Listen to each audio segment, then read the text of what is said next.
আসসালামু আলাইকুম ওয়া রাহমাতুল্লাহি ওয়া বারাকাতুহু। অনেক নাস্তিক প্রশ্ন করে থাকেন যে বিজ্ঞানের দৃষ্টিতে মেরাজ কিভাবে সম্ভব, এবং এর উত্তর দিতে গিয়ে দুটি পর্ব বানিয়েছিলাম।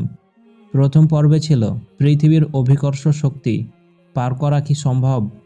দ্বিতীয় পর্বে ছিল পৃথিবী থেকে আসমানের দূরত্ব কত। এবং আজকে আলোচনা করব নবী সাল্লাল্লাহু আলাইহি ওয়াসাল্লাম মেরাজ যাওয়ার সময় মহাশূন্যের নিঃশ্বাস নিলেন কিভাবে। আমরা জানি যে পৃথিবী থেকে কিছু দূর গেলে সেখানে অক্সিজেন থাকে না, এবং আমাদের সেখানে যেতে হলে সাথে অক্সিজেন নিয়ে যেতে হয়। তাই নাস্তিক ভাই বলেছেন, মেরাজ যদি সত্যি হয় তাহলে আকাশে যাবার সময় নবী সাল্লাল্লাহু আলাইহি ওয়াসাল্লাম অক্সিজেন ছাড়া গেলেন কিভাবে। এই অজানা প্রশ্নের উত্তর আপনার জানার ইচ্ছে অবশ্যই হচ্ছে, তাই না? যদি তাই হয় তাহলে দেখতে থাকুন। عروسة النور تاج البدر يبرزها نجما يشع بأنوار 1 এবং 2 নম্বর প্রশ্নের উত্তরের লিঙ্ক ডিসক্রিপশনে দেওয়া রয়েছে, দেখতে পারেন। যাই হোক, আজকের প্রশ্ন হচ্ছে, মহাশূন্যে নবী সাল্লাল্লাহু আলাইহি ওয়াসাল্লাম নিঃশ্বাস গ্রহণ করলেন কিভাবে। সেখানে তো অক্সিজেন নেই। আমরা জানি যে পৃথিবীর কিছুটা উপরে গেলে সেখানে অক্সিজেন থাকে না, এবং অক্সিজেন ছাড়া মানুষ আকাশে চলতে পারে না। তাহলে নবী সাল্লাল্লাহু আলাইহি ওয়াসাল্লাম আকাশ পার হয়ে গেলেন কিভাবে? তখন তো অক্সিজেনের এমন ব্যবস্থা ছিল না, তাই না? কোরআন ও হাদিস থেকে আমরা জানি যে নবী সাল্লাল্লাহু আলাইহি ওয়াসাল্লামের মেরাজ হয়েছিল, এবং আপনি একজন মুসলমান হিসেবে তা বিশ্বাস করতেই হবে। এটা আপনি অস্বীকার করলে আপনার ঈমান থাকবে না। তাই আপনি একজন মুসলমান, আপনি এটা মেনে নিলেন ঠিকই, কিন্তু নাস্তিকগণ মানবে না। তারা চায় যুক্তি। যদিও রেফারেন্স দিচ্ছি যে সূরা বানী ইসরাঈলের প্রথম আয়াত। হয়তো আপনারও মনে হবে, তাই তো, অক্সিজেন ছাড়া গেলেন কিভাবে? যদি কোরআন হাদিসের উত্তর হয় তাহলে এমন হবে, যদি আমি সাধারণভাবে পৃথিবী পৃষ্ঠ থেকে উপরে উঠতে থাকি তাহলে কিছু দূর উঠেই নিঃশ্বাস নিতে কষ্ট হবে। তাই এই নিঃশ্বাস যুক্তিটি সাধারণভাবে উঠার ক্ষেত্রে প্রযোজ্য। কিন্তু নবী সাল্লাল্লাহু আলাইহি ওয়াসাল্লাম কি সাধারণভাবে মেরাজ যাত্রা করেছিলেন? না, নবী সাল্লাল্লাহু আলাইহি ওয়াসাল্লাম সাধারণভাবে মেরাজ যাত্রা করেননি। নবী সাল্লাল্লাহু আলাইহি ওয়াসাল্লামকে আল্লাহ নিয়ে গিয়েছিলেন, আর আল্লাহ তো যা ইচ্ছে তাই করতে পারেন, তাই না? কিন্তু নাস্তিকদের এই উত্তর হজম হবে না, কারণ তারা তো আল্লাহকেই মানে না, তাই না? তাই তাদের এবার দেখাবো বিজ্ঞান দিয়ে, দেখতে থাকুন। আগের ভিডিও থেকে জেনেছি আমাদের মহাবিশ্বর আকার হলো 30,000 বিলিয়ন আলোকবর্ষ। এই মহাবিশ্বটি আলোর গতিতে পার করলেও 30,000 বিলিয়ন বছর সময় লাগবে। আর আমাদের মহাবিশ্বই হলো কোরআনে বর্ণিত প্রথম আকাশ, যেটা আপনি 37 নম্বর সূরার 6 নম্বর আয়াতে পাবেন। তাহলে শুধুমাত্র আমাদের মহাবিশ্ব আলোর গতিতে পার করতেই যদি এত বিরাট সময় লাগে, তাহলে বাকি আরও 6টি মহাবিশ্ব বা আকাশ পার করতে হলে সময় কত লাগবে? নিশ্চয় 1,80,000 বিলিয়ন আলোকবর্ষ, তাও আবার আলোর গতিতে। কিন্তু মেরাজ সম্পর্কে হাদিস থেকে জানা যায়, নবী সাল্লাল্লাহু আলাইহি ওয়াসাল্লাম মেরাজ থেকে ফিরে এসে দেখে যে মাত্র কয়েক সেকেন্ড বা মিনিট সময় লেগেছে এই সব কিছু হতে। তাহলে এটা স্পষ্ট যে আলোর থেকে অনেক বেশি গতি সম্পূর্ণ জিনিসে মেরাজ গিয়েছিলেন। আর বিজ্ঞান বলে আলোর থেকে গতি সম্পূর্ণ জিনিস আছে।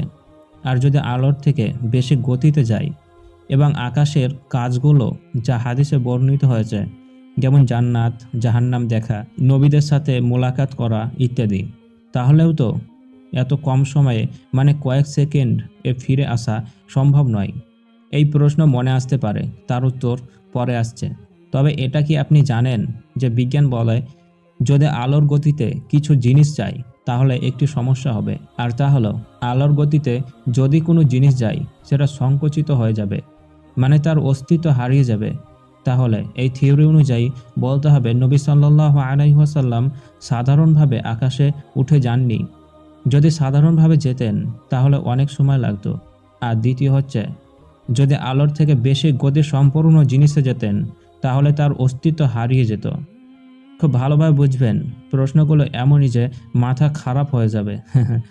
ওপরে থাকা প্রশ্ন, স্পিরিটে গেলে অস্তিত্ব হারিয়ে যাবে, আর যদিও বা স্পিরিটে যায়, ধরেন পৃথিবী থেকে স্পিরিটে গেলেন না হলে কিন্তু আকাশে মুসা আলাইহিস সালাতু ওয়াস সালামের সাথে দেখা হলো, জান্নাত জাহান্নাম আরও কত কিছু দেখলেন, সেই সব কিছু করতে সময় তো লাগবে, তাই না? প্রথমে গেলেন কিভাবে তার উত্তর আল্লাহ বলেছেন, বিভিন্ন পথ বিশিষ্ট মহাবিশ্বের শপথ। সূরা নাম্বার 51 আয়াত নাম্বার 7। বিজ্ঞান বলে মহাবিশ্বে রয়েছে অসংখ্য আর্মহোল বা মহাজাগতিক সুড়ঙ্গ। এই সুড়ঙ্গ আবিষ্কার করতে পারলেই মহাবিশ্ব পার করা হবে কয়েক সেকেন্ডের বা মিনিটের ব্যাপার মাত্র।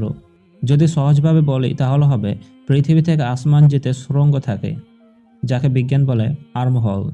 এখানে সময় আলাদাভাবে চলে এবং এতে আছে সম্পূর্ণ নিরাপদ। তাহলে আকাশ যাওয়ার জন্য হতে পারে এই সুড়ঙ্গ দিয়ে গিয়েছেন নবী সাল্লাল্লাহু আলাইহি ওয়াসাল্লাম, যেখান দিয়ে গেলে অস্তিত্ব হারিয়ে যাবে না এবং যাকে শর্টকাট রাস্তা বলতে পারেন। আর আমরা জানি যে সময় বিভিন্ন স্থানে বিভিন্ন রকম, যেটা আমরা জেনেছি বিজ্ঞানী আইনস্টাইনের থিওরি অফ রিলেটিভিটি থেকে। অর্থাৎ পৃথিবীর 1 ঘন্টা চাঁদের 1 ঘন্টা নয়, চাঁদের 1 ঘন্টা মঙ্গল বা বৃহস্পতি গ্রহের 1 ঘন্টা নয়। সময় মহাবিশ্বের বিভিন্ন স্থানে বিভিন্ন রকম, এই তথ্যটি কোরআনেও রয়েছে। আল্লাহ বলেছেন, বর্তমান সময়ের হিসাবে পৃথিবীর একদিন আল্লাহর হিসাবে 1000 বছর। 22 নম্বর সূরার 47 নম্বর আয়াত এবং 32 নম্বর সূরার 5 নম্বর আয়াত দেখতে পারেন। তাহলে দেখা যাচ্ছে যে কোরআন ও বিজ্ঞান অনুযায়ী সময় আপেক্ষিক। তাহলে হতে পারে নবী সাল্লাল্লাহু আলাইহি ওয়াসাল্লাম আকাশে গেলেন আর্মহোল দিয়ে এবং আকাশের সময় আলাদাভাবে চলে, তাই পৃথিবীর সময় আকাশের সময় এক ভাবলে হবে না। আকাশে অনেক সময় কাটিয়ে এসেও দেখা যাবে যে পৃথিবীর কয়েক সেকেন্ড হয়েছে, আর এটাকে বিজ্ঞান বলে থিওরি অফ রিলেটিভিটি। এবার ধরুন কখনো হয়তো মহাজাগতিক সুড়ঙ্গ আবিষ্কার হলো, তখন হয়তো দেখা যাবে যে 30,000 বিলিয়ন আলোকবর্ষের মহাবিশ্ব পার হতে সময় লাগছে হয়তো কয়েক সেকেন্ড। এছাড়াও যদি দেখেন আদম আলাইহিস সালাতু ওয়াস সালাম ও মা হাওয়া আলাইহাস সালাম, তিনাদেরও তো আকাশ থেকে পৃথিবীতে নেমে আসতে হয়েছিল, তাহলে তারাও সেই পদ্ধতিতে এসেছিল যেভাবে নবী সাল্লাল্লাহু আলাইহি ওয়াসাল্লামকে নিয়ে যাওয়া হয়েছিল।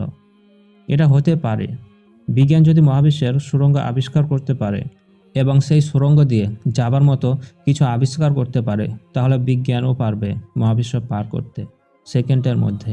আর যেহেতু এই সুড়ঙ্গে ক্ষতির কোনো আশঙ্কা নেই, তাই সেদিক দিয়ে গেলে কোনো রকম ক্ষতিও নেই। বিজ্ঞানের দিক থেকে বলতে হলে মেরাজ সম্ভব আর্মহোল দিয়ে। এছাড়াও কোয়ান্টাম ফিজিক্স থিওরি দিয়েও যাওয়া সম্ভব। এছাড়াও টাইম ড্রাপ বলে একটি থিওরি আছে, তা দিয়েও ব্যাখ্যা করে জানা যাবে। তবে এই সম্পর্কে বিজ্ঞান এখনও উন্নতি লাভ করেনি, তাই এখনও সেই থিওরি বিজ্ঞান খুঁজে পায়নি যেভাবে নবী সাল্লাল্লাহু আলাইহি ওয়াসাল্লাম মেরাজ গিয়েছিলেন। তবে বর্তমান থিওরি দিয়েও সম্ভব হবে আকাশ পার করা। সর্বশেষ বলবো, আপনি যদি মুসলমান হন তাহলে নবী সাল্লাল্লাহু আলাইহি ওয়াসাল্লামের মেরাজ হয়েছিল, এটা আপনাকে মানতেই হবে এবং বিশ্বাস করতেই হবে। আর যদি নাস্তিক হন তাহলে আপনি অবিশ্বাস করতে পারবেন না বিজ্ঞানের দিক থেকে, যা ব্যাখ্যা করেছি ওপরে। কোনো রকম প্রশ্ন থাকলে করতে পারেন, বাকি আল্লাহু আলাম, আল্লাহ সব থেকে ভালো জানেন। আজকের মতো এই পর্যন্তই, সবাই ভালো থাকবেন।